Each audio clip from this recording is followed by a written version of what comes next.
난 이거 부르다가 몇 번 죽을 뻔한 적 있어요, 정말로. 어떻게 부르느냐? 주여. 꺾긴 또 왜 꺾어? 임하소서 내 마음. 그 다음에는 뭐가 아이고 이런 분위기예요. 예. 신께 경배 드리는 행위를 보면 모든 종교에는 춤이 기본이에요. 춤하면 우리는 캬바레 뭐 이런 거 생각하는데 절대 그런 게 아니에요. 그러니까 승무는 이 부처님의 공덕을 찬미하는 작법춤이 있는데, 이 춤은 주로 언제 추냐면 49제 때, 영산제 때, 49제 때 스님들이 춤을 춘단 말이에요. 장삼 입고, 그 다음에 가사 두르고, 꽃갈 쓰고, 그 우리 어머니 아버지 영혼을 위로해 준단 말이야. 스님이 절에서. 그 돌아가신 어머니 아버지를 위해서 저렇게 우리 스님이 정성을 들이는데 감동 받겠어요, 안 받겠어요? 여러분들 본당 신부가 49제 때 돌아가신 영혼을 위해서 성당에서 막 춤을 추고 영혼을 위로하는 춤을 추면 여러분들 감동 받을 것 같아요, 안 받을 것 같아요? 저는 가끔 불자들은 시주를 500만 원, 1000만 원 하는데 천주교교들은 뭐 미사예물 뭐 2만 원, 3만 원 밖에 안 해. 이유가 있어요. 나는 내가 불교를 보면요, 정적인 종교가 아니에요. 불교는 굉장히 동적인 종교예요. 왜? 108배 하잖아요. 108배. 그렇죠? 부처님 앞에서 108번 절하면서 이 사람들의 마음이 얼마나 깨끗해지는지 저는 알아요. 여러분들 예수님한테서 한 108배 한번 해봐.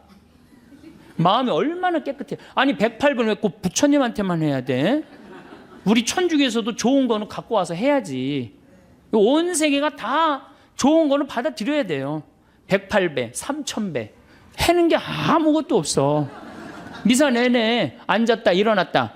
심지어는 내가 미사에 왜 앉아있는 줄 모르는 사람들은 팔짱 끼고 다리 꼬고 있는 사람들도 있어요. 신부님, 내가 만약에 춤추면 좀 미쳤다고, 드디어 성당 저렇게 열심히 여기저기 영성 성숙 교육 갔다 오더니 완전 미쳐갖고 이제 이게 춤까지 춘다고, 이거 완전히 미쳤다고. 여러분들 밤 10시에 혼자 성당에 가서 추세요. 뭐 잘 찾아서 가세요. 용한 데만 찾아 나가지 말고.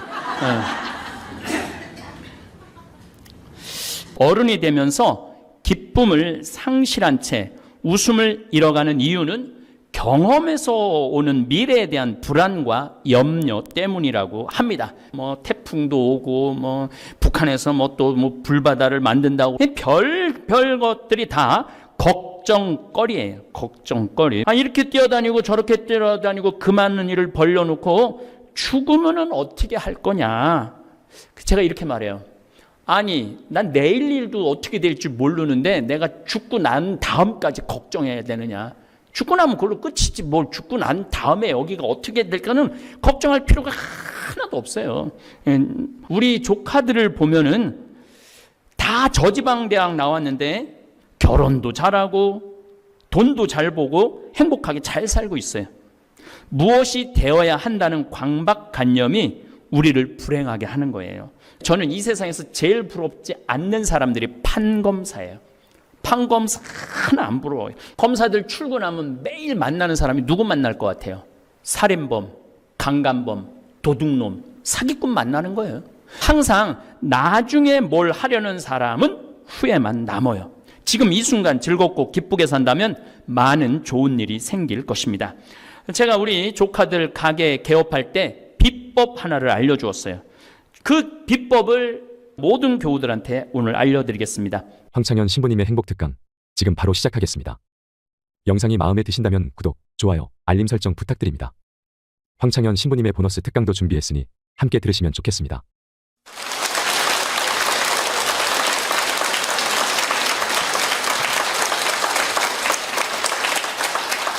네, 참미수님. 제가 지난 시간에도 말씀드렸듯이 우리가 성당에 나오는 이유는 내 마음의 평화를 얻기 위해서 나오는 게 아닙니다. 하느님께 경배드리고 찬양드리고 감사드리기 위해서 나오는 거예요. 왜? 우리 인간은 하느님의 은총 속에서 살기 때문에 그래요. 한순간 한순간에. 그러고 난 다음에 성당에 또 나오는 이유는 내 영혼이 구원받기 위해서 나오는 거예요. 하느님을 찬양하고 내 영혼이 구원받는 확신이 있고 난 다음에 그 다음에 평화가 생기는 거예요.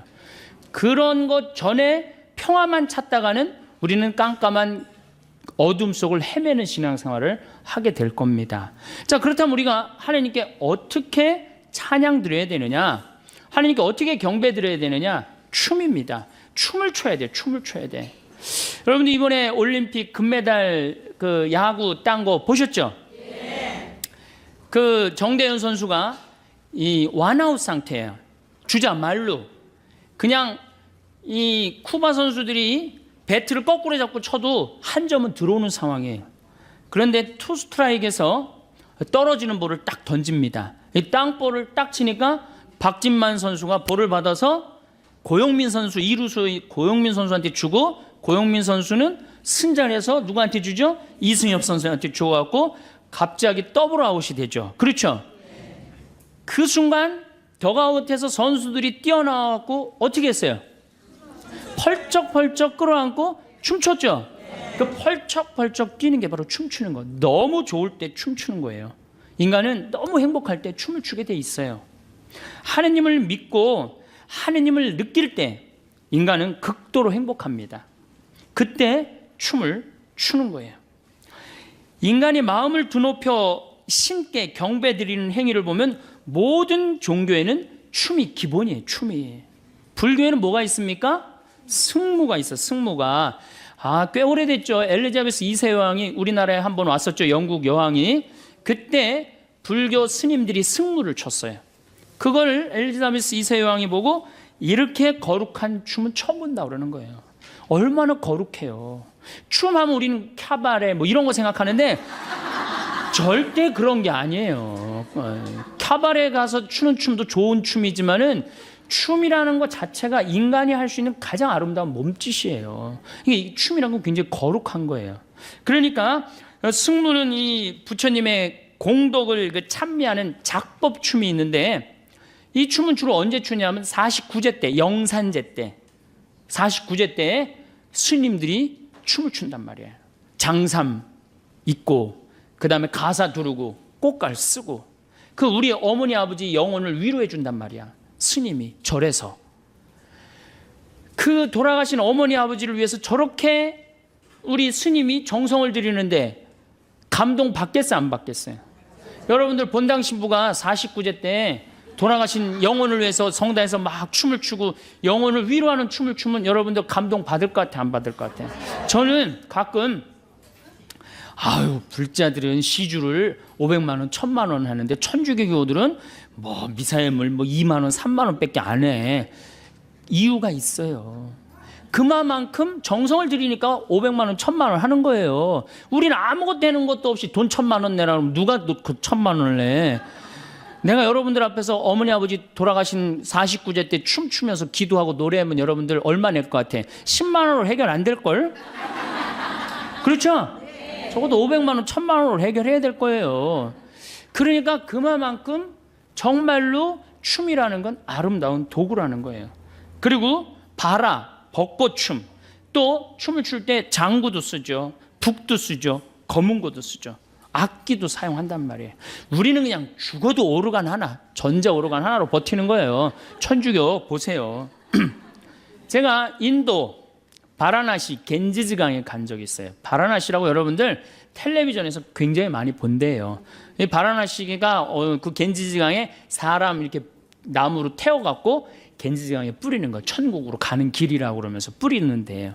근데 그 바라나시에 제가 갔을 때 마침 힌두교에서 이 가장 큰 축제를 했었어요. 여러분들 힌두교가 종교가 뭐 우리가 잘 몰라서 그렇지 인구가 7억이에요. 힌두교가 엄청난 인원이 그 믿는 신이에요. 신도 뭐 인도 인구만큼 많대요. 한 3억 정도 된대요. 신이. 하여튼 굉장히 풍요로워요. 종교적으로. 근데 제가 가던 날 대축제를 하는데 인도 힌두교 신학교에 그 신학생들이지 1년 동안 술, 담배, 여자 가까이 하지 않고 그 축제만을 위해서 준비한 거예요. 그런데 그 겐지강 강변에서 춤을 추는데요. 정말로 멋있어요.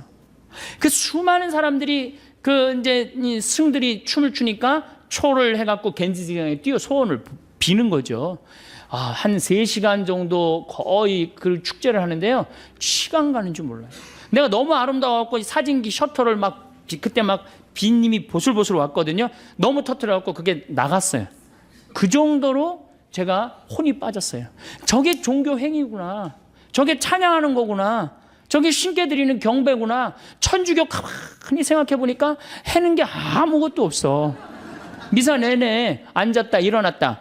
심지어는 내가 미사에 왜 앉아있는 줄 모르는 사람들은 팔짱 끼고 다리 꼬고 있는 사람들도 있어요. 지금 어느 어전에 와서 지금 이 시간이 뭐 하는 시간인 줄도 모르는 거예요. 하느님께 경배드리고 위해서 내가 미사 참례를 나왔다라는 사실도 모르는 거예요. 참 너무너무 마음이 아파요. 근데 그건 교우들 탓이 아니야. 우리들 탓이야. 우리 신부들이 정말로 아름다운 경배를 할 생각을 해야 되는데 우리들도 이제 뭐 저 같은 신부들이 그렇다는 거지 다른 신부님들은 좀 훌륭한 신부님들도 많죠. 하다못해 무당도 굿할 때 어떻게 해요? 춤을 춥니다. 또 저걸 쳤더니 무당의 한자를 보면은 하늘과 땅을 사람이 춤을 춰서 이어주는 게 무자예요. 한자에 무자예요. 그러니까 하다못해 무당도 춤을 춰서 누구를 기쁘게 해드려? 신을 기쁘게 해둔단 말이야. 여러분들 아프리카의 원시 부족들 그 무당이 거기서 제일 하는 게 뭐예요? 춤추는 거예요. 춤추는 거. 혼자 절대 안 춥니다. 아프리카 부족들은 온 회중이 다 같이 춤을 춰요. 그러니까 춤이라는 게 종교 행위에서 절대적이란 말이야. 그런데 이 춤을 안 추는 종교가 있어요. 굉장히 점잖은 종교. 천주교가 춤을 안 춰요.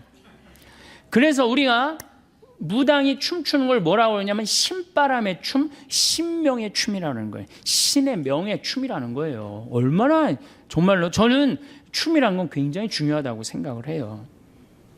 무당이 춤을 추면서 마을 공동체 연대의식도 사람이 이렇게 춤을 추면요 연대의식이 생기거든요.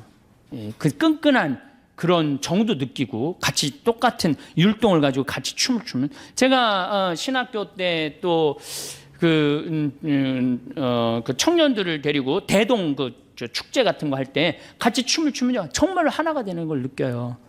거기 있는 교우들이 다 같이 우리 신학생들이든 그 본당 청년들이든 하나가 되는 걸 느껴요. 여러분들도 그런 거 못 느껴요? 강강 수월래하고 그럴 때 하나가 되는 거 느끼죠?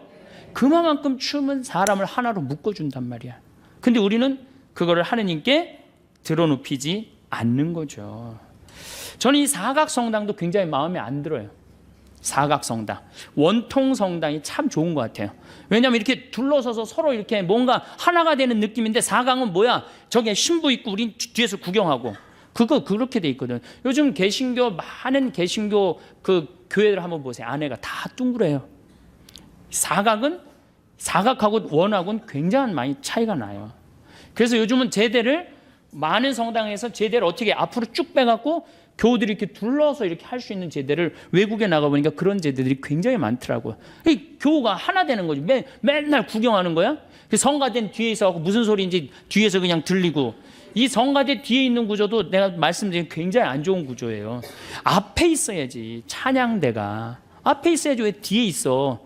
그러니까 그냥 뭐 어떤 옷을 입고 어떻게 찬미를 드는지 우리 못 보잖아요. 그러니까 경배가 안 되는 거예요. 개신교는 워십 댄스라고 하면 있어요. 워십 댄스, 경배 춤을 춘단 말이에요. 그래서 제가 이렇게 자료를 찾아보니까 성탄 때는 1부의 때는 말씀, 2부의 때는 워십 댄스로 다 같이 춤추면서 하나님께. 제가 이 분당에 있는 교회 하나 청년 예배 가보니까 1000명이야. 1000명이 서서 1시간 동안 춤을 추면서 예배를 하더라니까요. 그러니까 1시간 하고 나면은 경배한 것 같아, 안 한 것 같아요? 경배한 것 같죠. 내가 예배 드린 것 같죠. 이번에 2008 부산 해운대에서 어웨크니스라는 개신교에서 찬양 경배 예배가 있었어요. 근데 그거를 또 보니까 그 해운대 넓은 데서 아이들이 춤추면서 울면서 기도하면서 야, 우리 천주교 학생 미사를 가만히 생각을 해봤어요. 이 기둥도에 애들이 앉아갖고 그냥 주보 그냥 만지작거리고 그냥 어떻게 하면 얼굴 안 보이니까 고개 팍 숙이고 있다가 집에 이제 주보 하나 들고 가는 거예요. 증거물이라고. 나 성당 갔다 왔다 이걸로. 뭐라고 너 갔다 왔어 안 갔다? 이거 내 주보 봐봐 이거 갔다 왔지. 그냥 의무감에서 왔다 가는 거예요. 그러니까 점점 하느님과 하나 되는 그 길이 자꾸 멀어지는 거예요. 마음이 자꾸 안 뜨거워지는 거죠. 춤을 춘다는 거는 이게 어린아이와 같은 순수한 마음으로 하느님께 드러나는 거거든요. 자꾸 우리가 점잖으면 점잖을수록 이 마음이 이렇게 늙어가면 늙어갈수록 춥니까 안 춥니까?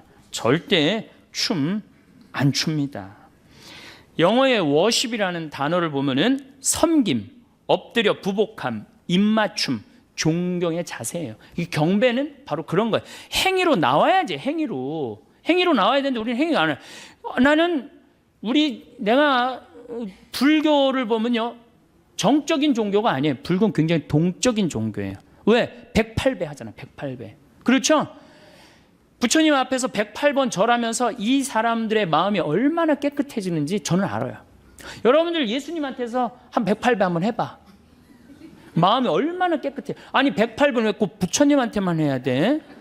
우리 천주교에서도 좋은 거는 갖고 와서 해야지. 온 세계가 다 좋은 거는 받아들여야 돼요. 108배, 3000배. 3000배면 아마 예수님에 대한 사랑. 제가 어제요, 저녁에 잠이 안 와갖고 KBS에서 천장지구라는 그 티베트 그 라사로 순례하는 거 2100km를 오체 투지하는 거야. 5걸음 걷고 절하고 2000km를 가는 걸 보면서요, 내가 신부 생활 이제 17년 했는데 그러니까 180일 동안 그렇게 하는 거예요. 180일 동안. 저게 신앙이구나. 나는 너무 쉽게 간다. 나뿐만 아니라 천주교도 쉽게 가요 안 가요? 지금 신앙생활 거저. 여러분들 이슬람교 정확하게 하루에 5번씩, 지금 라마단 기간 동안 해뜰 동안은 밥도 안 먹고 철저합니다.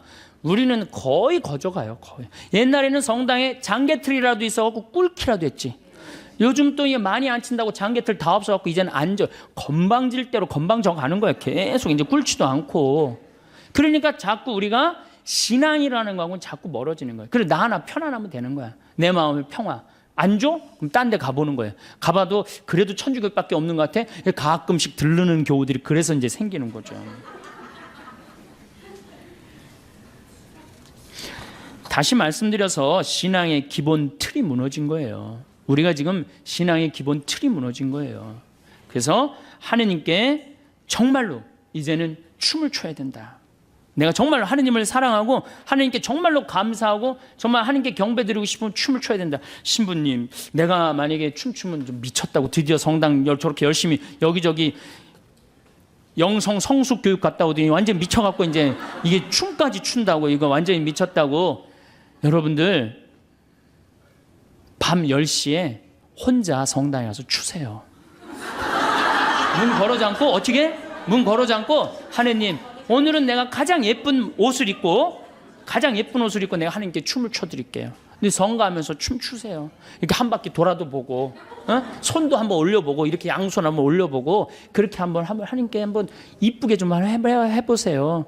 내 마음이 뜨거워지고 하느님께 경배드리는 기분이 든다니까요. 구약 성서를 보면 하느님 앞에서 춤추는 거 기본이에요. 모세가 그 지긋지긋한 에집트에서 탈출을 합니다. 홍해바다를 건너자마자 어떻게? 미리암이 손복을 들자 여자들이 모두 그 뒤를 따라 손복을 들고 뭐를 췄다? 춤을 추었다. 춤이라는 게 구약 성서에도 굉장히 많이 나옵니다. 다윗은 하느님의 계약의 궤를 예루살렘 성으로 옮길 때 너무 기쁜 나머지 껑충껑충 춤을 춥니다. 사무엘 하건에 재미난 얘기가 나와요. 다윗은 아마포 에폿을 입고 온 힘을 다하여 주님 앞에서 춤을 추었다. 우린 정말 하느님께 받은 은혜가 감격스러울 때 껑충껑충 춤을 춰야 됩니다. 천주교 신부가 내가 만약에 춤추면 여러분들 이렇게 저 미쳤나 진짜, 천주교 신부가 체면을 차려야지 저게 뭐 하는 거야. 이 얘기를 누가 하냐면 다윗의 부인이고 사울의 딸 미갈이 다윗한테 합니다. 오늘 이스라엘의 임금님이 건달패 가운데 하나가 알몸을 드러내듯이 자기 신하들의 여종이 보는 앞에서 벗고 났으니 그 모습이 참 볼만하더군요 하고 미갈이 다윗을 비웃어요. 백성들 앞에서 옷 벗고 춤췄다고. 그게 말이 되는 얘기예요. 임금이 백성들 앞에서 춤추니까. 그러니까 다윗이 뭐라고 그러냐면 주님께서는 당신 아버지와 그 집안 대신 나를 뽑으시고 나를 주님의 백성 이스라엘의 영도자로 세우셨어. 바로 그 주님 앞에서 내가 흥겨워한 것이요. 나는 이보다 더 자신을 낮추고 내가 보기에도 천하게 될 것이요. 이렇게 다시 당당하게 얘기를 해요. 나는 하느님으로부터 선택받았고 하느님 주님 시편에 인간이 무엇이기 이렇게 따뜻하게 돌보시네. 우리 집안이 무엇이기 이렇게 계속 다윗이 하는 노래예요. 계속 입만 열면 인간이 무엇이기 이렇게 돌봐주시고 우리 집안이 무엇이기 이렇게 돌봐주시나이까. 다윗이 계속 그렇게 노래를 합니다. 시편 전체에 걸쳐서. 얼마나 다윗이 하느님 앞에서 겸손한 거예요. 미갈이 어떻게 되는 줄 알아요? 죽을 때까지 애가 없었어요. 그 다윗 춤추는 거 욕하다가. 그러니까 여러분들 주위에서 여러분들 춤추는 거 욕하면은 그 굉장히 위험한 그 욕을 하는 거예요. 굉장히 위험한 거. 우리가 세계 최고의 종교이기 때문에 체면도 차려야 되고 점잔도 빼야 한다고 생각하고 아무것도 하지 않는다면 우리는 죽을 때까지 아이를 가지지 못한 미갈의 신세가 될 거예요. 신약에 와서는 성모님은 엘리사벳의 축복을 듣자 마리아의 노래를 불렀는데 첫 노래마디가 뭐였느냐? 내 영혼이 주님을 찬미하고 내 마음이 나의 구원자 하느님 앞에서 기뻐 뛰논다. 그래. 기뻐 뛰논다. 춤추는 거예요. 뛰노는 게 춤추는 거죠. 우리 하느님 앞에서 뛰놀아야 돼. 이렇게 성소의 전체에 하느님께 받은 은총에 감사를 드릴 때 우리 성도들은 신앙의 성도들은 춤과 화답으로서 하느님께 찬미를 드렸어요. 여러분들이 만약에 자식이 서울대학에 합격했어. 춤출 것 같아 안 출 것 같아? 아니 내 딸이 사법고시에 합격을 해갖고 판사가 될지 검사가 될지 이제 그 길만 남아있어. 춤출 것 같아 안 출 것 같아? 추죠? 너무 기쁠 때 춤을 추는 거예요. 내가 하느님께 받은 은혜가 너무 커. 춤춰야 돼 안 춰야 돼요?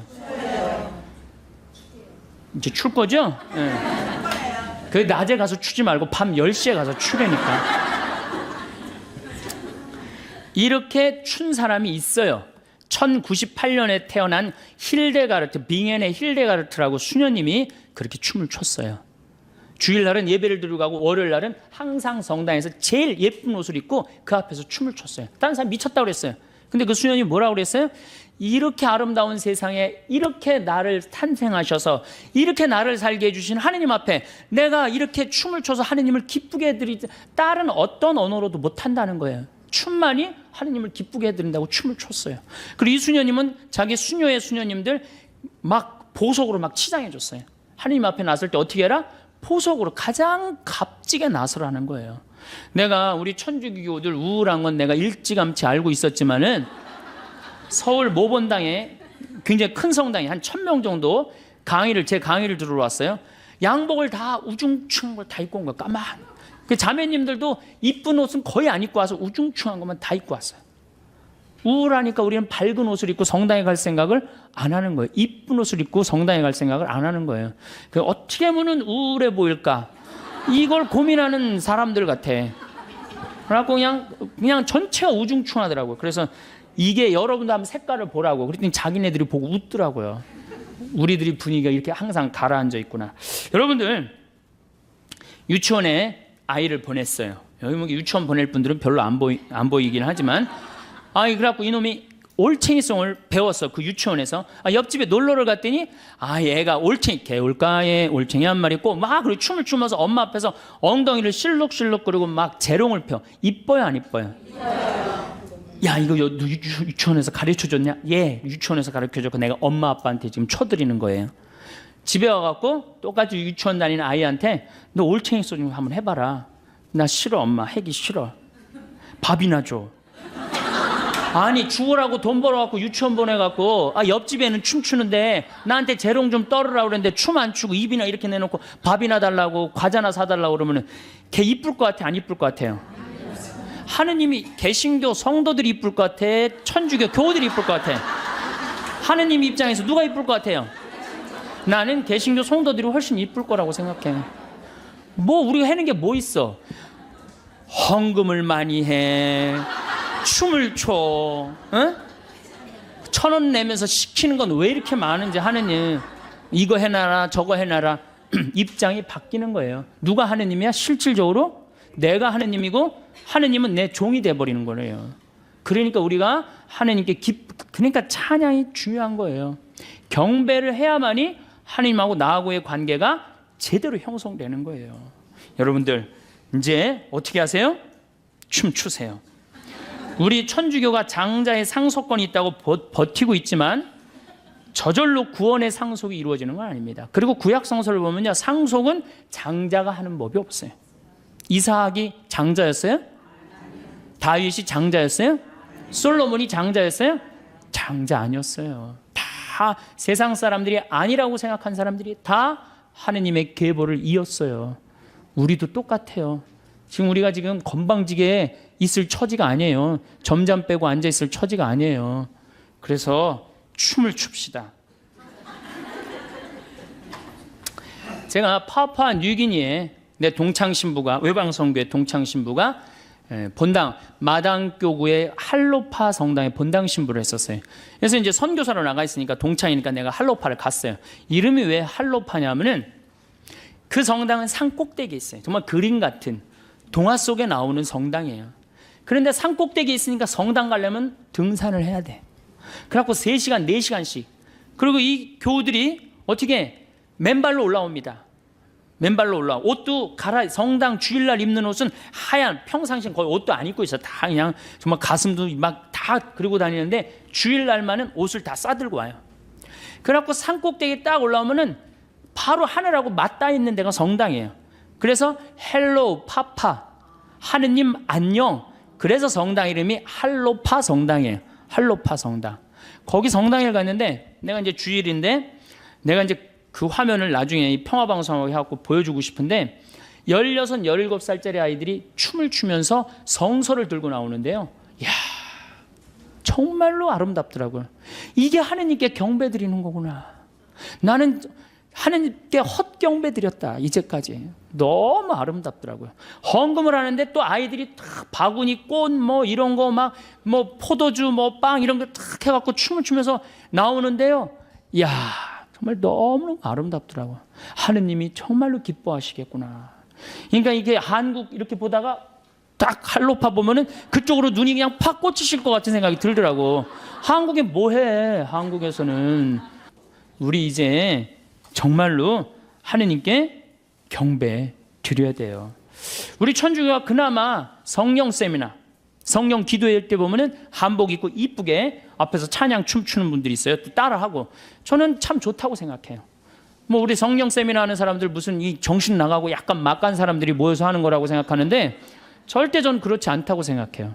정말로 찬양에 맥을 잇는 공동체예요. 고마워해야 돼, 성령 세미나한테. 그래서 여러분들도 성령 기도에 정말로 찬양하고 싶어. 난 신부님한테 야, 성당 나가는 이유가 마음의 평화가 아니라 경배하기 위한 거다. 성령 세미나 나가세요.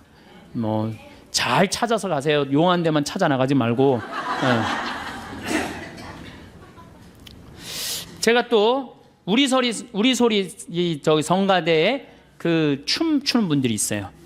근데 내가 이분들을 우리 성필립보 생태마을 창시하신 김창림 필립보 신부님 팔순잔치 제가 초대를 했어요. 근데 미사 처음부터 끝까지 기리에 주여 자비송, 대영광송 이거 춤으로 표현하는데요. 너무 아름답더라고요. 그때 개신교 성도들도 신부님 아는 분들이 많이 왔는데 그걸 보고 완전히 반했다는 거예요. 천주가 이렇게 아름다운 거 있는지 몰랐다고. 거의 안 쓰는 거지만은 그분들은 와서 이제 완전히 반한 거죠. 제가 봐도 너무너무 아름답더라고요. 그런 조화가 잘 이루어진다면 우리 전례가 훨씬 살아 움직일 것 같아. 우리 전례가 막 생동감도 있고 우리는 앞으로 그렇게 돼야 될 것 같아요. 그런데 여러분들이 영적 성숙 세미나 받는 여러분들이 맨 앞장을 쓰셔야 될 것 같아. 앞장 쓸 자신 없으면 후원이라도 좀 하고. 그거 굉장히 중요합니다. 그런 것들이. 춤으로라도 찬양을 드리지 않는다면 성가로라도 찬양을 드려야 되는데 천주교 성가 소리를 들어보면 복장이 터져요. 제가 정말 많은 성당에 가서 피정지도 참 많이 하는 편이에요. 참 많이 하는데 성가 소리 들어보면 그냥 막 미치겠어요. 그래서 제가 평화방송에서도 내가 한번 얘기했지만 내가 이 성가 그렇게 따라 부르다가 죽을 뻔한 적 여러 번 있어요. 언제 숨 쉬어야 되는지 몰라갖고. 대표적인 성가 156번 주여 임하소서, 151번 이거 한번 보면요, 야 이 노래 난 이거 부르다가 몇 번 죽을 뻔한 적 있어요. 정말로. 어떻게 부르느냐, 주여, 꺾긴 또 왜 꺾어, 임하소서 내 마음. 그 다음에는 뭐가 아이고 이런 분위기예요. 개신교 이거 정말로 빨리 불러요. 어떻게 부르냐면 주여 임하소서 내 마음에 암흑에 헤매는 한 마리 양을 태양과 같으신 사랑의 빛으로 오소서 오 주여 찾아오. 얼마나 좋아요. 힘들지도 않고 쉽죠? 근데 우리 이거 어떻게 불러? 이 청승을 떨면서 불러요. 태양과 같으신, 태양이, 그런 태양이 어디 있어요?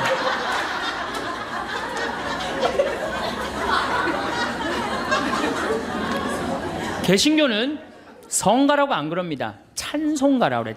찬송한다 이거야. 그 다음에 성가대도 뭐라 그래? 찬양대라고 그래. 찬양대. 우린 성가야. 우린 거룩해야 돼. 그래서 우리가 부르는 노래들이 주로 하이든, 베토벤, 슈베르트 이런 사람들하고 놀아요. 300년 전에 죽은 사람들 거 지금 부르고 있거든요. 그래서 27번 이 세상 덧없이, 이게 하이든 곡이고요.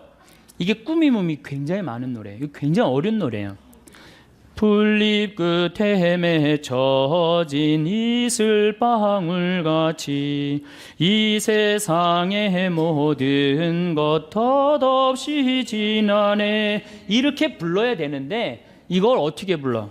풀잎 끝에 맺혀. 그러니까 이게 힘들으니까 성가를 안 부르는 거예요. 그리고 우리는 놀아도 하이든, 고전파하고만 놀아요. 고전파. 32번 언제나 주님과 함께. 이것도 하이든 곡이에요. 언제나 주님과 함께 산다면 우리는 얼마나 행복되리. 사랑의 주 예수 홀로 모시고 영원히 여기서 살고 지고. 사랑의 주 예수 홀로 모시고 영원히 여기서 살고. 이런 기분으로 해야 되는 노래거든요. 근데 우리 어떻게 불러 이거? 언제나 주님과 이렇게 부르면 나중에 어떻게 되는지 알아요? 이게 홀로 모시고 영원히. 안 불러요. 힘들어요. 천천히 하니까 안 부르는 거예요. 그러니까 성가도 현대인의 심성에 맞는 곡을 불러야 되는데 우리는 이게 1700년도에 태어난 분들, 이게 하이든이 베토벤, 모차르트와 더불어 3대 고전파야. 고전파. 이 노래를 아직도 부르고 있단 말이야. 물론 이게 나쁘다는 게 아니에요. 듣기는 좋지만 부르기가 굉장히 어렵고 해석을 잘해야 되는데 우리 해석할 능력이 있어요, 없어요?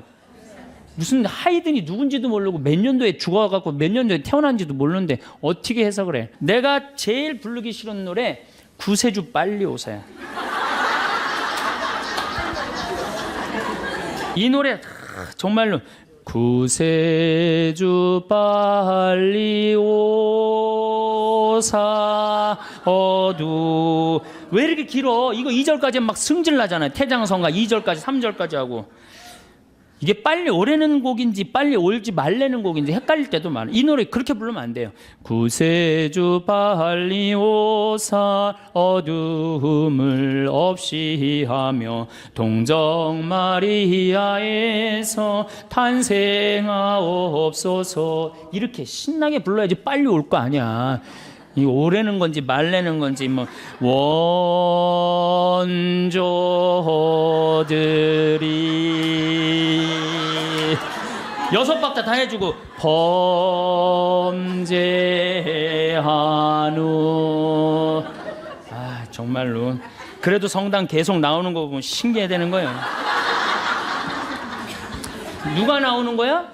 여러분들이 나오는 거 아니야. 여러분들 안에 계신 예수님이 나오는 거야. 그래서 여러분들은 끌려 나오는 거야. 끌려 나오는 거예요.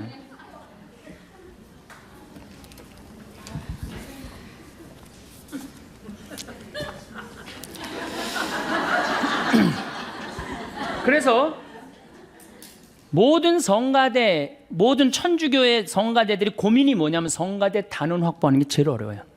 그놈의 성가대 단원하는 게 너무너무 어려워. 그런데 성가 좀 하라고 그러면은 그냥 꽁문을 뺍니다. 근데 이 사람들이 노래방 가면요 서로 마이크 잡고 노래하는 사람들이에요. 바깥에서는 빠르고 좋고 즐거운 노래는 잘하는데 성가대는 올라가기 싫은 거예요. 그러니까 정말로 성가대 서로 들어가야 되는데 그렇잖아요. 하느님 찬양하는데 춤추고 노래하는 거 그것처럼 대단한 게 어디 있어요. 내가 하느님을 정말 찬양하고 싶으면 어떻게 하는 게 제일 좋아? 성가대 들어가야 될 거 아니야. 성가대. 그런데 그냥 성가대만 하라면 꽁무니를 빼요.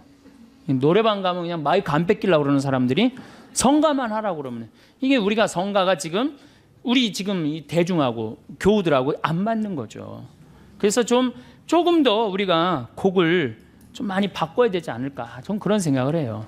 제가 밀라노 주교자 성당에 갔었어요. 이탈리아 밀라노 주교자 성당에 갔었는데 그때 무슨 전례를 참여했냐면 암브로시오 전례를 참여를 했어요. 암브로시오 전례. 암브로시오 전례를 참여했는데 그날이 마침 십자가 현양 축일이었어요. 9월 14일 십자가 현양 축일인데 거기가 밀라노 주교자 성당이 암브로시오 전례하는 성당이에요. 제가 그날 1시간 전에 가서 그 전례에 참여하려고 앉아 있었어요. 뒤에 성당이 엄청나게 넓은데 그게 다 차는 거야 사람들이. 1시간 전부터 사람들이 와서. 그런데 성가대는 어디서 나타났는지 맨 앞에 있는데 성가대가 초등학교 4학년서부터 고등학교 1학년 남자애들만이에요. 그러니까 밀라노 주교자 성당의 성가대원이 됐다. 집안의 영광이에요. 가문의 영광이에요. 그리고 걔네들은 그게 학교야. 그냥 학교야. 바로 성가대가 바로 학교야. 나가서 버스를 보니까 버스도 틀려요. 얼마나 버스가 멋있는지. 우리나라 그 야구 선수들 타고 다니는 운동 선수들 타고 다니는 버스 있죠. 그런 게 2대인가 3대가 있는 거예요. 십자가 현양 축일에 그 높은 그 밀라노 성당 막 첨탑이 막 뾰족뾰족한 그 높은 성당에 하나의 가마가 제대 가운데서 빛을 내면서 쫙 올라가는데 얘네들이 폴리포니 곡이라고 6부 곡을 부르는데요. 정말 이게 천당인지 뭐 구분이 안 돼요. 막 너무너무 아름다운 거. 파이프 오르간, 전자 오르간도 아니고 파이프 오르간 그냥 확 하지. 빛이 쫙 한 5분 올라가는데 5분 내내 얘네들이 성가를 하는데 이야 정말로 멋있더라고요. 그래갖고 딱 빛이 올라가더니 갑자기 빛이 딱 십자가로 바뀌는 거예요. 그런데 그냥 또 조명을 또 쫙 비춰갖고 십자가가 쫙 내려오는 거예요. 또 5분 동안 애들이 그 내려오는 동안 성가를 쫙 하는 거예요. 아, 그냥 절로 가슴이 두근두근 거리더라고요. 아, 내가 정말 지금 하나님께 경배드리고 있구나. 그걸 저절로 느끼겠더라니까요. 내가 헌금을 10달러를 했어. 10달러를. 너무 감동받아갖고. 그런데 우리나라 천주교 주교자 성당들 또 큰 성당들 과연 그만큼 돈을 투자하느냐. 내가 얼마 전에 베르디 음대 대학원까지 졸업한 아이가 그래. 걔는 뭐 주일미사를 한 번도 안 빠지네. 지금 나이가 35인데도 한국에 들어와도 천주교는 아무리 좋은 대학을 들어도 천주교는 키워주질 않는다는 거예요. 개신교는 성가대가 다 키워준다는 거야. 성가대가. 명성교회 솔리스트 그 합창단이 300명이 있는데 솔리스트 중에 50명이 교수래. 교수. 그러니까 거기에 쓰는 거 자체 그리고 그냥 애들을 막 키워주는 거야. 그러니까 그냥 종교 음악 문화가 막 일어나는 거죠. 천주교는 가진 자산은 무지하게 많지, 좋은 곡들도 너무너무 많지, 정말 꿈도 못 꾸는 곡들이 너무너무 많아요. 다 죽여버리는 거예요. 왜? 우리가 그런 데 관심이 없으니까. 왜? 우리 마음의 평화만 찾으면 되는 거야. 지금 뭐 경배, 찬양 이거 필요 없어. 마음의 평화만 찾으면 되는 거야. 그러니까 자꾸 죽는 거예요, 전례가. 돈을 들여야 될 거 아니야, 돈을. 제가 본당 평택에서 본당 신부할 때 오케스트라를 했었어요. 50명. 걔네들이 지금 다 유학 나가 있어. 초등학교. 걔네들이 평택의 애들이 키우기만 하면은 돈도 많이 들이지도 않았어요. 선생님 30만 원, 50만 원 돼갖고 그냥 한 2년 되니까 처음에는 막 삑사리 내고 깽깽거리더니 딱 2년 지나고 나니까 할렐루야를 연주를 해드리니까 애들이 정말로 우리는 조금만 관심을 가져주면 우리 천주교 안에는 자산이 무궁무진해. 근데 이걸 누가 다 죽이고 있어? 점잖으신 천주교, 우리 한국 천주교 교우들이 다 죽이고 있는 거예요. 구약 성서를 보면은 얼마나 많은 악기들이 성가에 동원되었는지 알 수 있어요. 역대기 상권 25장을 보면은 다윗은 예배 책임자들을 뽑아 비파와 수금, 자바라를 연주하게 했다. 자바라 뭐냐? 꽝꽝 치는 거 있죠? 그 자바라를 연주하게 했다. 그 성가대 수가 몇 명이냐면 288명이었다는 거예요. 288명. 나는 명동 성당에서 한 번도 주일 예배 미사를 못 봤는데 명동 성당에 몇 명이나 될까요? 한 200명 되나요? 200명도 더 돼요? 예, 성가대가. 솔로몬 시대에 가서는 찬양 규모가 더 커집니다. 역대기 하곤에 보면 사제들이 성소에서 나올 때였다. 거기에 있는 사제들은 모두 조에 관계없이 정결 예식을 마친 상태였다. 그리고 레위인 성가대 곧 아삭과 헤만과 여두둔과 그의 아들들과 형제들이 모두 고운 아마포 옷을 입고, 그러니까 옛날에도 성가대원들은 다 이쁜 옷을 입었다는 얘기예요. 지금은 성가대들 다 이쁜 옷 입죠? 자바라와 수금과 비파를 들고 제단 동쪽에 늘어서 있었다. 그들 곁에 나팔수 사제, 성가대를 사제라고 표현해요. 성가대를 나팔수 사제 120명도 함께 있었다. 나팔수만 120명 있었다는 얘기예요. 그 구약 시대도 나팔수들과 성가대는 한 소리로 주님을 찬양하고 찬송하였다. 쇠 나팔과 자바라와 그 밖에 악기에 맞추어 정령 주님께서는 선하시고 주님의 자애는 영원하시다 하며 주님을 찬양하는 소리를 드높일 때 구름이 그 집 곧 주님의 집에 가득 찼다. 사제들은 그 구름 때문에 서서 일을 할 수가 없었다. 주님의 영광이 하느님의 집에 가득 찼던 것이다. 이 정도는 돼야지 찬양이라고 말할 수 있는 거예요.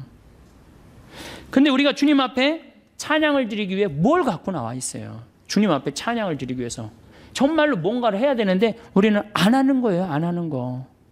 그래서 제가 말씀드렸듯이 종하고 주인이 바뀌었어. 누가 우리를 찬양해주고 누가 우리를 경배해줘? 하느님 우리를 찬양해주고 하느님 우리를 경배해주는 거. 마음의 평화 얻으시라고 계속. 제가 또 불란서 떼제 공동체에서 불란서 떼제 막공이라는 조그만 떼제 공동체 가서 피정을 했었어요. 갔는데요, 거기는요 한 주일에 3,000명씩 와요. 근데 종교 구분 없어요. 천주교 개신교 다 와도 상관없어요. 그런데 거기 가보니까 또 밀라노는 엄청난 전례인데 거기는 성가가 아주 단순해. 내가 그 악보를 갖고 왔는데 지금 그 악보를 안 갖고 들어왔는데 음이 딱 한 음절이야. 그걸 계속 반복하는데 모든 사람들이 감동받는 거예요. 그래갖고 아침 7시, 낮 12시, 저녁 7시 미사 있어요. 그걸 하는데 그 수많은 사람들이 거기서 감동을 받고 그 차고 넘친단 말이에요. 그 하느님께 찬양 드리는 거, 하느님께 경배 드리는 거 단순한 이유 하나로 온 세계 사람들이 다 모인다는 얘기예요. 아마 우리 천주교도 오로지 찬양이라는 이름만 피정집이 딱 운영돼 갖고 어느 누구나 가서 찬양 드릴 수 있고 경배 드릴 수 있다. 아마 잘 될 것 같지 않아요? 난 잘 될 것 같은데. 우리 교우들이 장을 안 펼쳐줘서 그렇지 장만 펼쳐주면 정말로 휴가 때 어떻게 가서 난 이번에는 난 올 여름 휴가는 하나님께 찬양 드리는 게 내 프로그램이야. 그래갖고 딱 찬양 드리고 오면 얼마나 행복하겠어. 내가 받은 은혜 하나님께 다시 돌려드리고 찬양 드리고 춤추고 노래하고 왔다. 전 그건 최고의 피정이라고 생각드려요. 이게 우리 천주교 교우들은 이게 몸도 마음도 아무것도 안 움직이고 뭐만 이게 최고가 돼 있어. 귀만 이게 완전히 그냥 최고가 되는 귀만. 제가 또 네오 까테꾸메나토라고 있는 로마에 있는 전례예요. 전 가족이 함께 미사를 처음부터 끝까지 노래로 찬송을 합니다. 전 가족이. 그래서 가보니까 한 300명이 어린아이, 어른, 할머니, 할아버지 다 같이 미사를 드리는 거예요. 3시간을 드리는데요.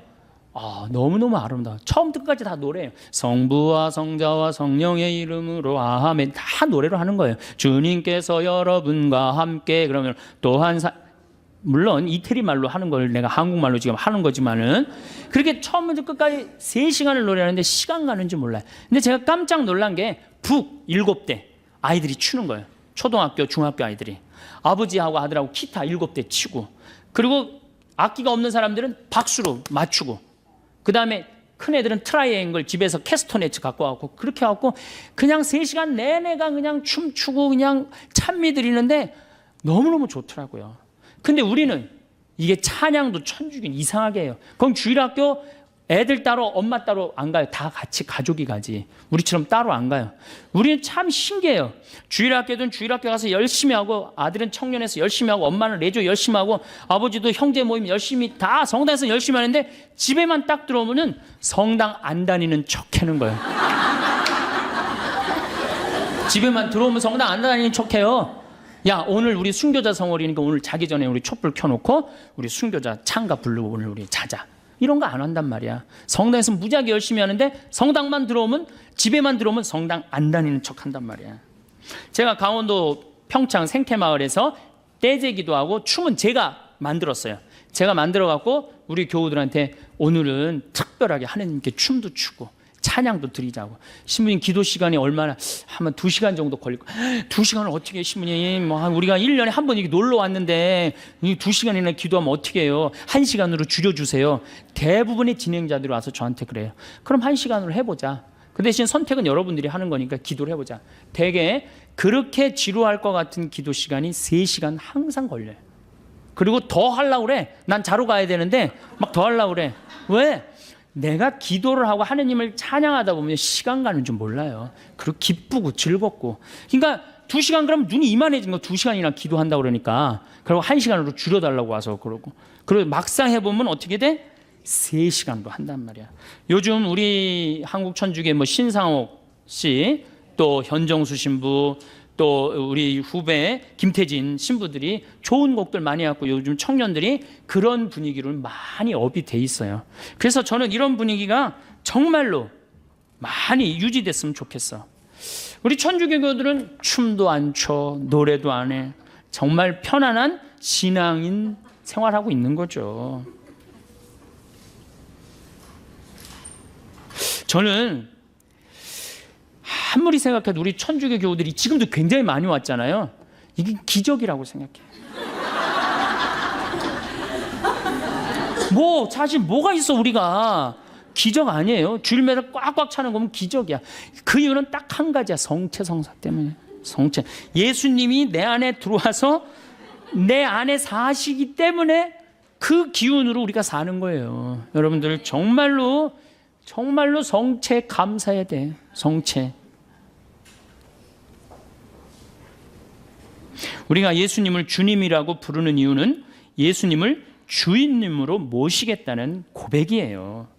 주님이라고 부르기는 하지만 진정한 종은 예수님이 되어 있어요. 이제 우리 예수님을, 하느님을 다시 하느님의 자리로 올려드리고 우리는 하느님께 경배드리고 찬양드리는 그러한 피조물로 우리의 자리를 찾아야 돼요. 그래야지 우리가 행복할 수 있고. 이제 제가 춤, 노래 얘기했어요. 다음 시간에는 시편, 그 다음 그림에 대해서 얘기하도록 하겠습니다. 감사합니다.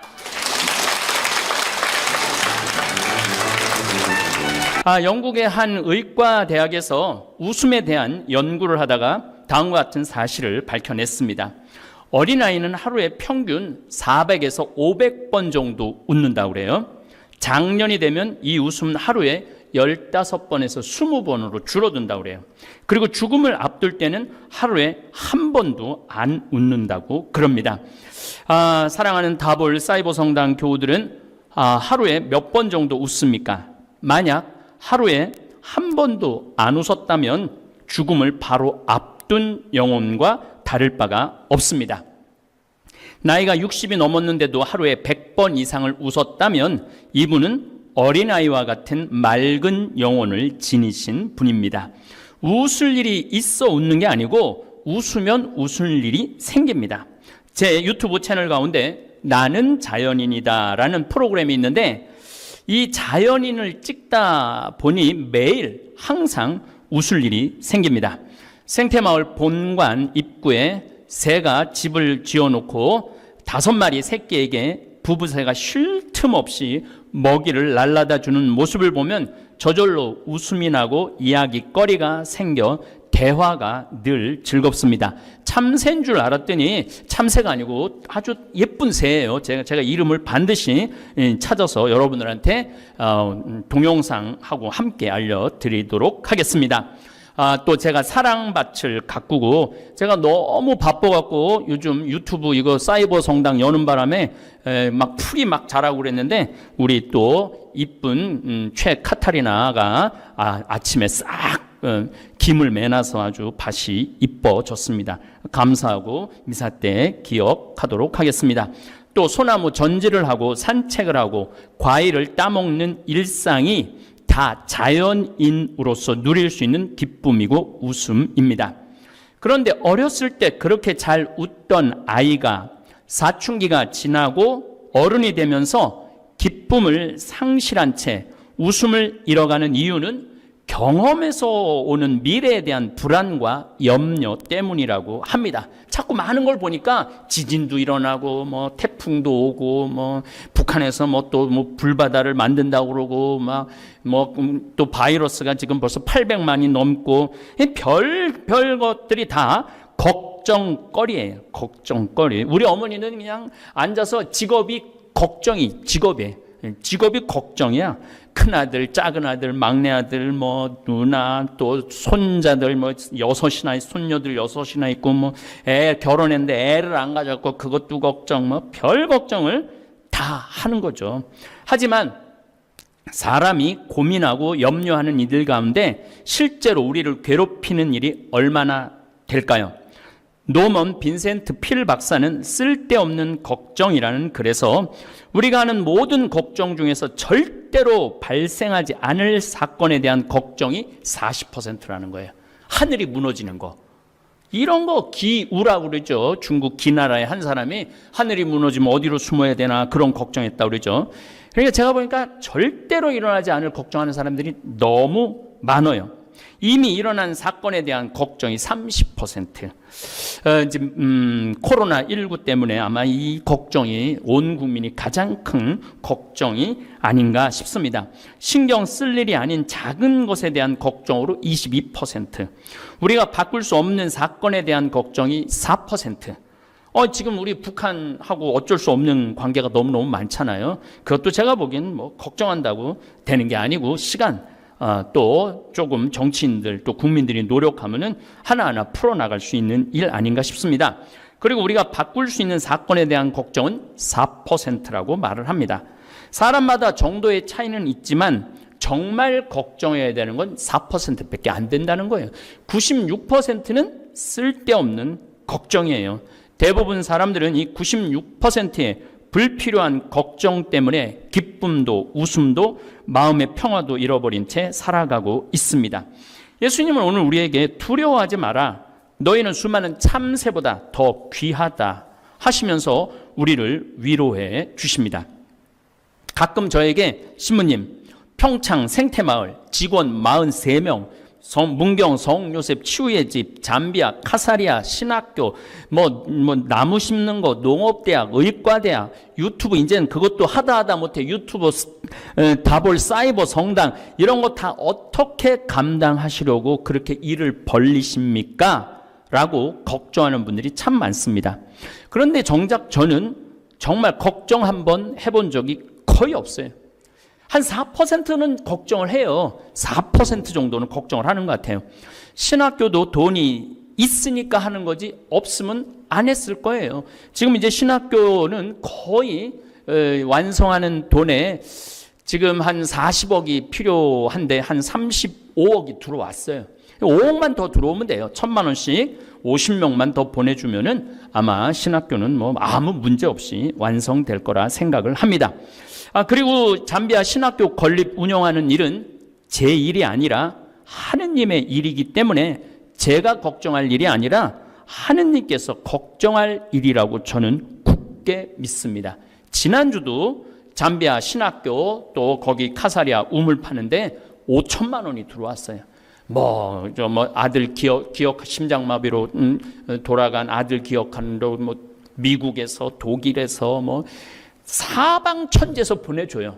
근데 제가 일일이 찾아다니면서 도와달라고 말하는 것도 아닌데 본인들이 알아서, 그러니까 하느님이 걱정하고 계신 거죠.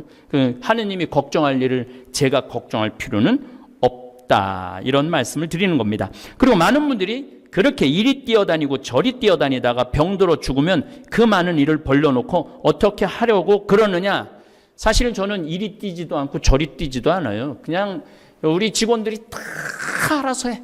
다 알아서 하는데 뭘 걱정을 해. 아프리칸 또 우리 김종용 프란치스코 신부님 있고, 문경에는 또 김정호 신부님, 여러분들 성가하면 하는 소리 들어봐요. 또 여기는 우리 박현민 신부님 이제 라디오 상담 실시간 스트리밍 시작했어요. 이제 토요일 날 했고 다음 주 화요일 날 오전 10시에 또 할 겁니다. 또 필요한 악보 이런 전례 이런 건 또 우리 부관장 신부님이 다 알아서 해주고, 이렇게 뛰어다니고 저렇게 뛰어다니고 그 많은 일을 벌려놓고 죽으면은 어떻게 할 거냐. 제가 이렇게 말해요. 난 내일 일도 어떻게 될지 모르는데 내가 죽고 난 다음까지 걱정해야 되느냐. 죽고 나면 그걸로 끝이지 뭘 죽고 난 다음에 여기가 어떻게 될까는 걱정할 필요가 하나도 없어요. 어떻게 하겠죠. 제가 죽고 나면 교회가 알아서 하던가, 잠비아 반다 대주교님 하고 잠비아 교회가 알아서 하겠죠. 아니면 우리 수원교회에서 또 다른 신부를 파견하겠죠. 그런 것까지 제가 걱정할 필요는 없다는 이야기입니다. 정말 쓸데없는 걱정을 하고 사는 분들 너무나 많습니다. 저는 시간만 되면 생태마을 아름다운 경치 즐기고 새로 이사해온, 이제 참새가 아닌 거 오늘 확인했어요. 다 7식구 구경 나가고 저녁 먹고 평창강 휘돌아가는 바위공원에 가서 산책하는 일이 거의 전부예요. 그리고 잠깐 짬나무 우리 신부님들이랑 당구 밤에 치고 얼마나 좋아요. 나머지는 하느님께서 섭리하시고 하느님께서 역사하실 거라 저는 굳게 믿습니다. 여러분들 하느님이 하실 일까지 여러분들이 뺏으면 안 돼요. 근데 가끔 보면은 하느님이 걱정해야 될 일을 자기가 하고 있는 사람들이 너무너무 많아요. 저는 하느님께서 섭리하시는 것을 믿고 싶지 않아도 하느님께서는 매일매일 저에게 기적을 베풀어 주십니다. 하루에 1,000만 원씩 봉헌금이 들어오는 것 여러분들 기적이라고 생각 안 드세요? 지금 성당에 가지도 않고 헌금도 내 동창 신부는 한 달 한 2,300만 원 들어오던 거 300만 원 정도도 안 들어온다고 그렇게 걱정을 하는데, 나는 그냥 나가서 헌금 그거 달라고. 우린 또 다볼 성당은 헌금도 없고 교무금도 없고 신축금도 없어. 그냥 알아서 돌아가는 거죠. 하느님의 집이니까 하느님께서 알아서 하시겠죠. 제가 매일매일 기적 느낀다고 그러는데 숨 쉬는 것도 기적이고 아름다운 하늘 보는 것도 다 기적입니다. 많은 분들 자녀가 공부 못하면 그것도 걱정하는 분들 많으신데, 우리 조카들을 보면은 다 저지방대학 나왔는데 결혼도 잘하고 돈도 잘 보고 행복하게 잘 살고 있어요.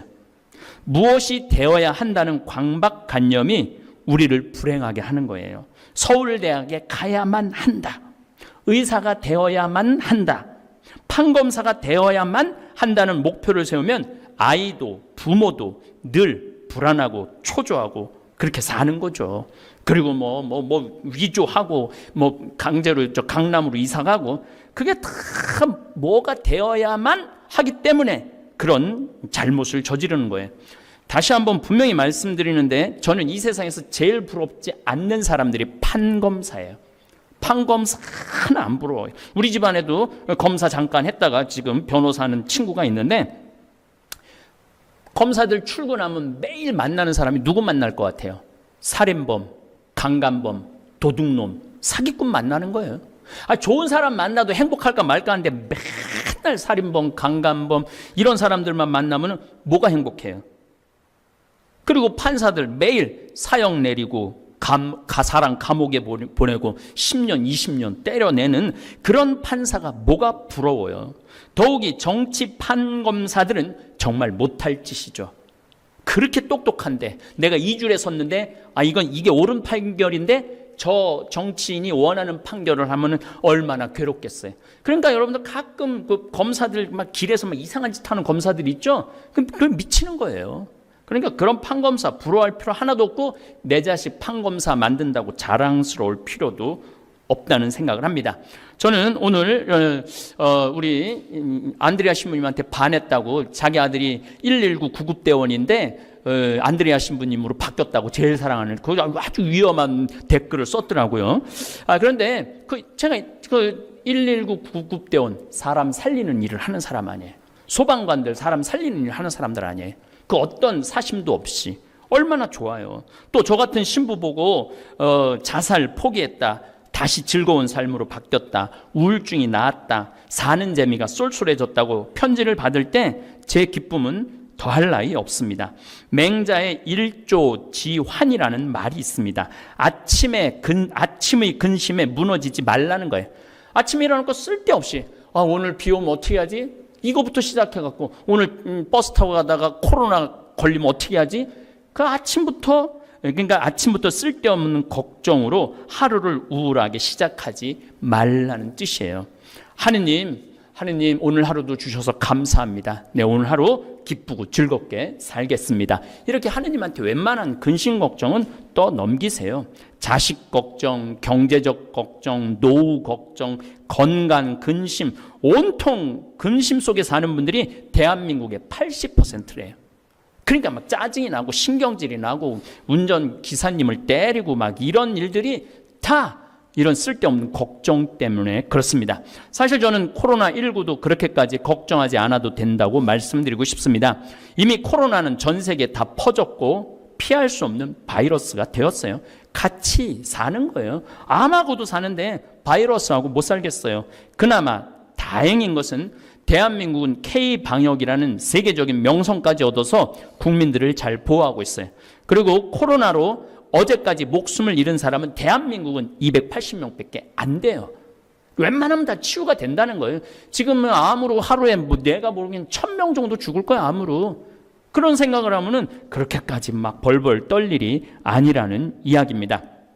미국은 어제까지 12만 688명이나 됩니다. 확진자는 220만 명이나 되었고 확진이 되어도 병원 시설 이용이 어려워 그냥 집에서 견디전지 아니면 집에서 죽는 사람들도 수두룩하다고 해요. 미국 인구가 3억 2천 정도 되면 우리 인구 대비 우리나라 6배 인구가 많아요, 미국이.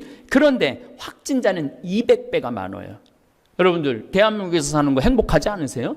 뭐 걱정할 거 그렇게까지 없어요. 손 열심히 씻고 우리 지금 생태마을 직원들 마스크 이렇게 쓰고 이거 보이기 위한 마스크예요. 우리는 여기 청전 지역이라 마스크 안 쓰는데 이 방송으로 여러분들 마스크 쓰라고 지금 마스크 아마 굉장히 불편할 거예요. 대한민국은 죽고 싶어도 일일이 다 찾아내서 고쳐주니 얼마나 좋은 나라에서 살고 있습니까? 저는 지난 2월 달 이스라엘 성지순례를 마지막으로 이제 해외로 여행 다니는 일은 거의 없을 거라고 생각을 합니다. 그러면 이제 한국의 아름다운 곳을 찾아다닐 생각이에요. 지난번에 베론 성지 도보 순례 했듯이 저는 55년을 살면서 100개 나라를 넘게 다녔어요. 그리고 이스라엘은 10번을 갔다 오고 미국은 한 30번을 갔다 왔던 것 같아요. 이제 다닐 만큼 다 다녀서 더 이상 미련도 아쉬움도 없습니다. 항상 나중에 뭘 하려는 사람은 후회만 남아요. 지금 이 순간 즐겁고 기쁘게 산다면 많은 좋은 일이 생길 것입니다. 제가 우리 조카들 가게 개업할 때 비법 하나를 알려주었어요. 조카 둘 다 사업을 너무 잘해서 한 조카는 벤츠까지 타고 다니고 둘 다 벌써 집을 샀어요. 애들이 30대 된데 그 비법을 다볼 사이버 성당 모든 교우들한테 오늘 알려드리겠습니다. 내가 우리 조카들한테 그랬어요. 일단 손님이 들어오면 웃어라. 웃기 시작해갖고 눈이 마주치면 계속 웃어라. 웃고 그리고 물건을 사서 계산을 하고 나갈 때까지 계속 울어라. 웃어라가 아니고 그러면은 아마 너희들은 사업이 번성할 것이다. 그래서 그런지 이 어려운 시기에도 제가 전화를 해보니까 사업이 아주 잘 된다고 그래요. 웃으면은요 복이 오는 거예요. 근심 어린 얼굴을 하고 카운터에 앉아 있으면 다음에는 그 얼굴 부담스러워서 더 이상 그 가게를 찾지 않을 겁니다. 우리 인생도 마찬가지예요. 일소입니다. 한 번 화내면 한 번 늙고, 한 번 웃으면 한 번 젊어지는 것입니다. 어제 올라온 나는 자연인이다 무쇠솥 길들이기 편을 한번 들어가서 보시면 제가 얼마나 많이 웃는지 확인할 수 있을 것입니다. 웃으면 복이 옵니다. 그리고 우리 아버지가 어마어마한 부자이기 때문에 저는 걱정할 일이 없어요. 우리 아버지가 저에게 만들어준 선물이 참 많은데 그 가운데 몇 가지만 소개하겠습니다. 우선 우리 아버지가 저를 위해서 태양도 만들어주고 달도 만들어주고 우주 이런 거 다 만들어서 저한테 쓰라고 주셨습니다. 오늘도 하느님께서 저 심심할까 봐 오후 3시 53분 지금도 개기 일식이 일어나고 있는 중입니다. 개기 일식도 이루어 주셨어요. Thank you, Father예요. 하느님, 아빠, 아버지는 제 머리카락까지 다 세워놓으셨다니 뭐 그리 걱정할 일이 많겠습니까? 예수님께서도 계속 우리에게 위로의 말씀을 해주십니다. 무거운 짐진 자, 그래서 고생하는 자들 다 나에게로 와라. 내 멍에는 편하고 내 짐은 가볍다. 위로하시고 마태복음 7장에서는 무엇을 먹을까, 무엇을 마실까, 무엇을 입을까 걱정하지 마라. 하늘의 너희 아버지께서는 이 모든 것이 너희에게 필요함을 아신다. 여러분들, 여기에는 결정적인 우리 다볼 사이버 교우들한테 또 말씀드립니다. 믿음이에요. 하느님 아버지에 대한 믿음이 강하면 강할수록 기적은 늘 일어납니다. 근데 하느님이 줄까 안 줄까, 거길 넘어서 하느님이 계실까 안 계실까, 이런 의심을 가지고 있는 교우들한테 하느님이 뭘 주겠어요? 저처럼 필요하면 주시겠지. 당신 일인데 내 일이야? 그냥 100억 뚝딱 하나할머니가 와서 주고 가고, 또 하나할머니가 또 여주 피정집 하는데 교구가 돈이 없다고 어쩌고저쩌고 해갖고 취소됐는데 저 그때도 하나 짜증 안 났어요. 그건 하느님이 필요하지 않은가 보다. 그랬더니 문경에 또 오늘 내일 이제 성경 강의 들어보세요. 예루살렘 성전 크기하고 대성전 마당하고 문경 크기하고 똑같아요. 어마어마한 땅을 하느님이 주셨죠. 그러므로 내일을 걱정하지 마라. 내일 걱정은 내일이 할 것이다. 그날 고생은 그날로 충분하다. 저는 이 예수님의 이 위로가 늘 막 복잡한 거 있으면 그래 오늘로 끝. 내일은 또 새로운 내일이, 새로운 태양이 뜨겠지. 다볼 사이버 성당 교우들도 쓸데없는 걱정에 사로잡히지 마시고 하루를 기쁘고 충실히 살면 우리 하늘에 계신 아빠, 아버지가 축복을 하늘에서 내리실 것입니다. 아멘. 배우자를 만나 결혼을 했더니 자연스럽게 자식이 생겼습니다. 희생하며 열심히 키웠건만 자녀들이 커가기 시작하면서 부모와 연을 끊고 살거나 부모와 멀어지는 자식들이 있습니다. 부모의 어떤 점이 잘못되었길래 자식들은 이렇게 부모를 멀리하는 걸까요? 눈에 넣어도 안 아픈 게 바로 자식이고 뒤돌아서면 생각나고 걱정되는 것이 자식입니다. 이런 자식이 성공하려면 부모로서 어떻게 해야 할까요? 오늘은 훌륭한 자식을 둔 부모의 특징, 자식이 잘 풀리는 비결에 대해 알아보도록 하겠습니다. 한창 자녀를 키우고 있는 부모이거나 성인이 된 자녀가 있는 부모님들은 귀 기울여서 들으시면 좋겠습니다. 먼저 자식의 말을 잘 듣는 걸 중요하게 여기세요. 우리는 예부터 자식의 성공을 위해서는 남과 소통하는 사람으로 키우는데 애를 썼습니다. 그래서 가족들과 조식할 때 어른들의 말을 경청하도록 가르쳤습니다. 내 아이가 자신의 의견을 잘 표현하는 자식인지 아니면 상대방의 말을 잘 들어주는지 생각해 보도록 합니다. 그리고 부모인 나도 돌이켜봤을 때 누군가와 관계를 맺을 때 내가 주로 이야기를 하는지 아니면 들어주는지를 떠올려 봅니다. 부모가 자식의 말을 잘 들어주고 경청하면 자식도 잘 듣는 사람으로 성장합니다. 대통령을 한번 생각해 보세요. 소통을 잘하는 대통령을 국민들은 어떻다고 생각할까요? 자기 의견 말하는 것보다 국민의 이야기를 가만히 들어주는 대통령 보고 잘 뽑았다고 말합니다. 북한을 떠올려 보세요. 북한은 어떠한가요? 거기는 소통이 없으니까 지도자라는 말을 쓰지 않고 독재라는 말을 쓰는 겁니다. 자식과의 관계에서 내가 자녀에게 지도자인지 독재자인지를 판단하는 건 내가 얼마나 자식 말에 귀 기울여 줬냐에 달려 있습니다. 가만히 말만 잘 들어줘도 사춘기도 무난히 넘길 수 있고 성인이 된 이후에도 부모와 연을 끊지 않고 좋은 인연을 맺게 되는 겁니다. 자녀도 성장하는 과정에서 제 나름 힘든 일이 있고 고민도 있기 나름입니다. 자녀가 성인이 됐을 때 자식의 거울이 곧 부모입니다. 부모의 마음으로 제자를 대하고 자식을 대할 때는 스승의 마음으로 대하라는 말이 있습니다. 객관적으로 나를 항상 돌이켜보면서 내가 먼저 자식 말을 들으려고 노력하는지 생각하도록 합니다. 자식에게 독재자가 되지 않고 지도자가 됐을 때 내 자식도 주변 사람들의 말을 귀 기울여 들으며 성공하는 인생을 살게 됩니다. 다음으로 간섭을 줄이도록 합니다. 특히 자녀가 20살이 넘어서면 간섭을 안 해야 합니다. 제 앞가림으로 바쁠 아이에게 자꾸 보고 싶다 말하거나 언제 오냐고 말하는 부모가 있습니다. 이걸 부모 스스로 자녀에 대한 사랑 표현이라고 생각하는데 전문가들이 봤을 때는 잘못된 생각입니다. 자녀에 대한 사랑이 아니라 그냥 내 말 잘 듣고 내 말대로 하는 꼭두각시를 만들고 싶은 속셈입니다. 자꾸 자녀를 아이인 양 키우지 말고 간섭도 하지 않도록 하세요. 아들이 여자친구 만나고 있다고 하면 그러냐 하고 말 끝나면 그만입니다. 딸이 남자친구 소개해주고 싶다고 하면 알겠다고 말면 그만입니다. 굳이 몇 살이냐, 아버지 어머니는 뭐 하는 분이냐 이런 거 물어볼 필요 없습니다. 여자친구나 남자친구를 소개해주고 나서도 이렇다 저렇다고 말할 필요도 없습니다. 자녀가 먼저 어땠냐고 물어보면 나보다 내가 더 잘 알겠지 한마디면 끝납니다. 이 한마디에 자녀의 선택을 존중한다는 의미와 성인이 되면 부모에게 더는 의존하지 말라는 의미도 포함된 것입니다.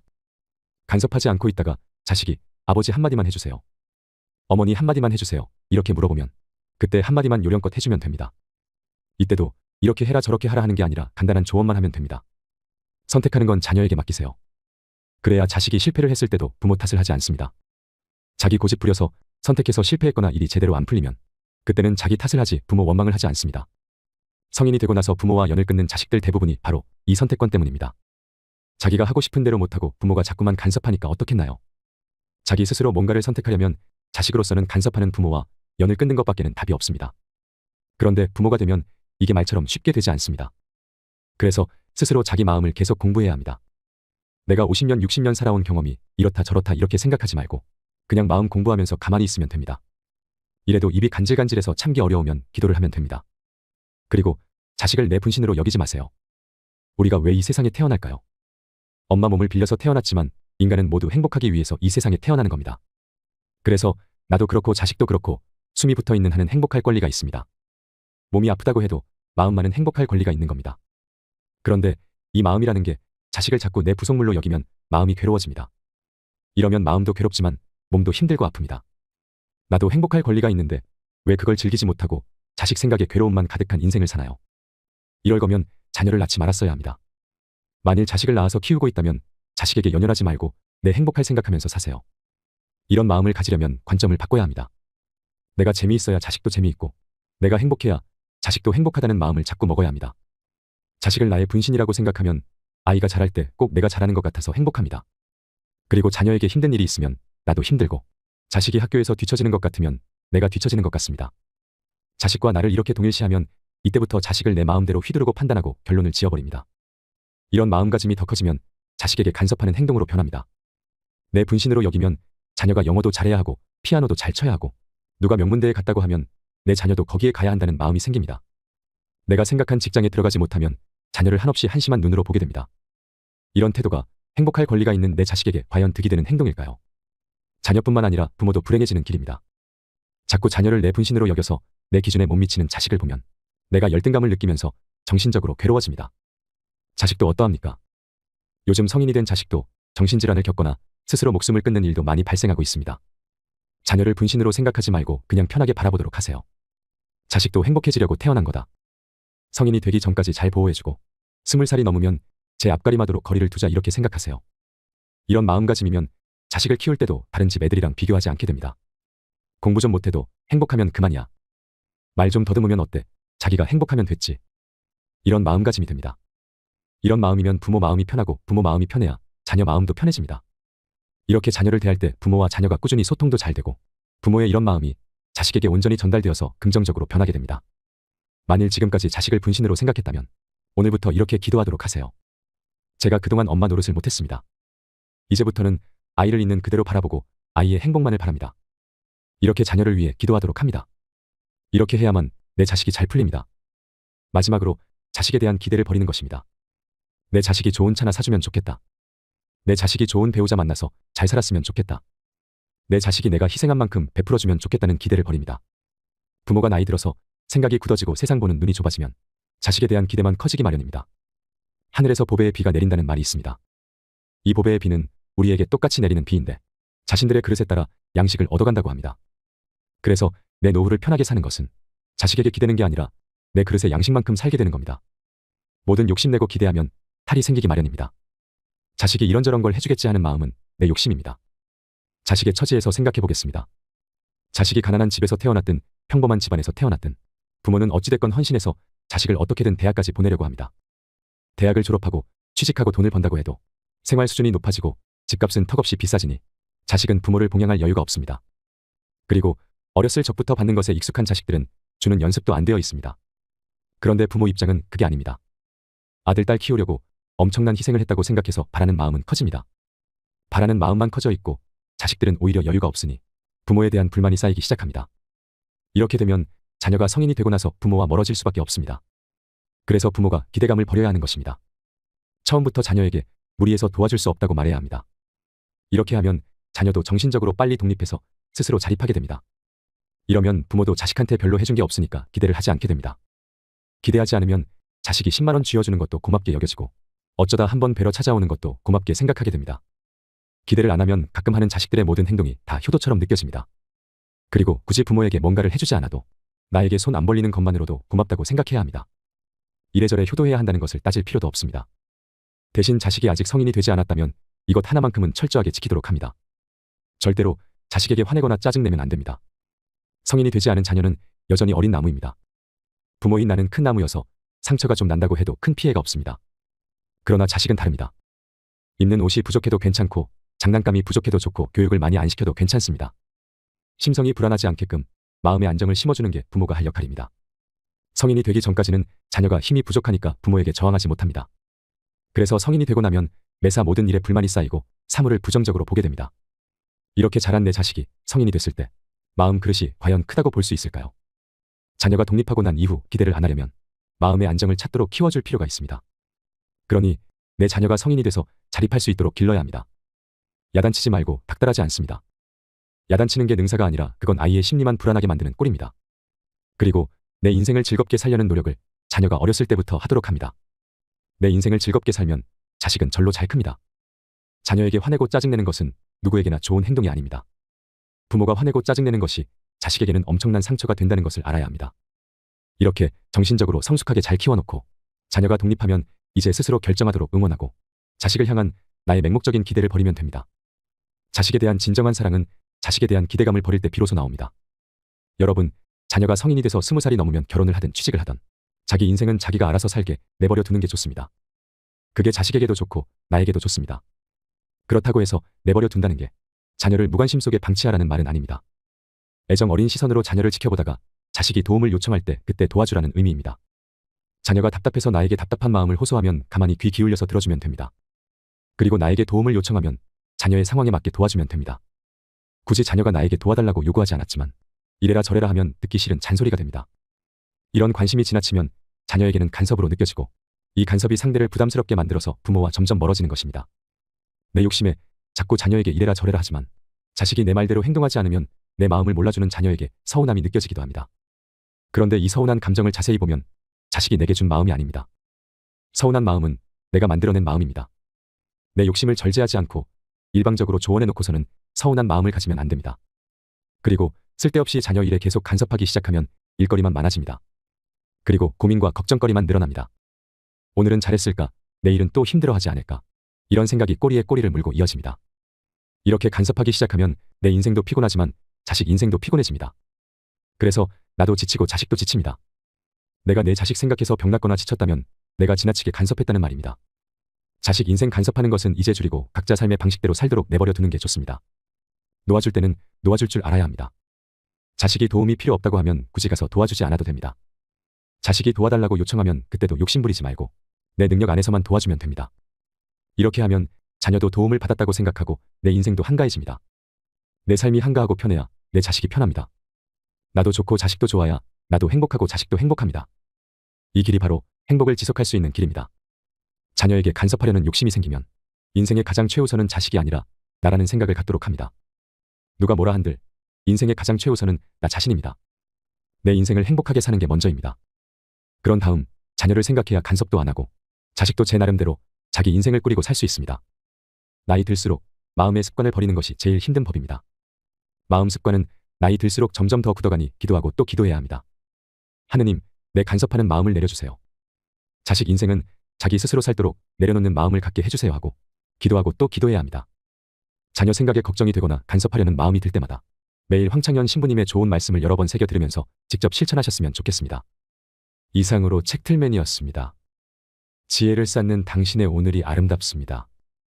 더 좋은 영상으로 찾아뵙겠습니다.